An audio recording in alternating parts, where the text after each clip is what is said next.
Чё ты упал так, блин? И чё там твоя котельня, чё? Да взлетела котельная, чё?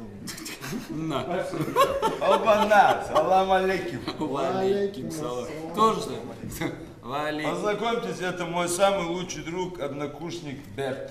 Совсем не чеховский лексикон на сцене музыкально-драматического театра. Барыги, подельники и кайф. Постановка «Обреченный» состоит сплошь из жаргона, что неудивительно, ведь история человека, попавшего под влияние наркотиков, по-другому не пишется.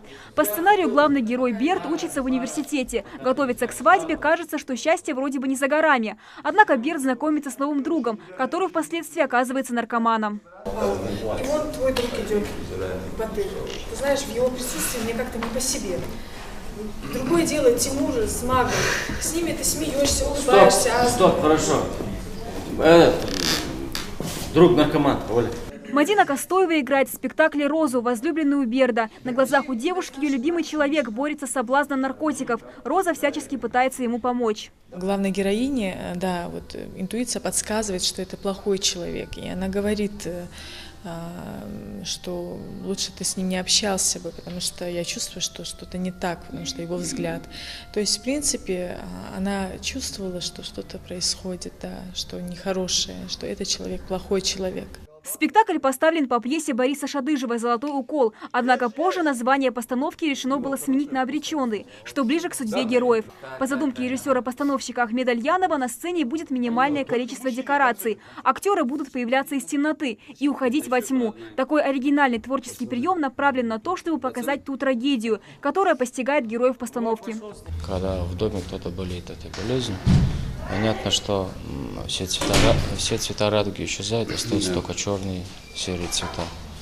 Поэтому мы пока хотим все уйти в черный цвет, а там понятно, что без белого мазка, без чистоты, без лирики, без романтики не обойдется.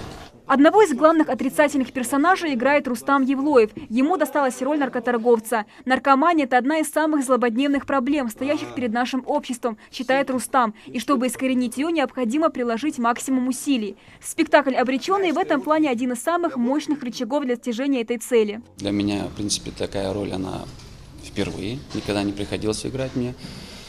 Барык, где-то в интернете, может быть, я и показывал, что продавать лирику, там таблетки, есть мои ролики, тоже это плохо. Но тут уже надо получается, на профессиональную сцену вывести это все, чтобы...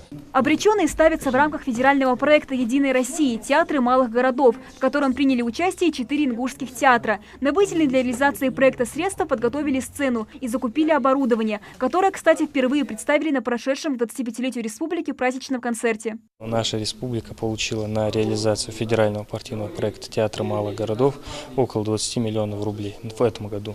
А сам проект он подразумевает еще и реализацию в течение 2018-2019 годов. Конечно же, приобретено уже оборудование, так сказать, и материально-техническое обеспечение, это в виде сцены, в виде автомобиля, для того, чтобы уже театр сам мог и гастролировать, и отдаленные села, так сказать, Республики Ингушетия имели возможность увидеть их труд уже на своей сцене. Тема наркомании стоит очень остро в современном мире, и важно не просто освещать ее, а использовать в борьбе с этим явлением самые разные подходы и методы, уверена творческая команда. Премьеру спектакля зрители смогут оценить в конце года. Амина Бокова, Далее Плиева, Марбек Мержоев, Новости 24.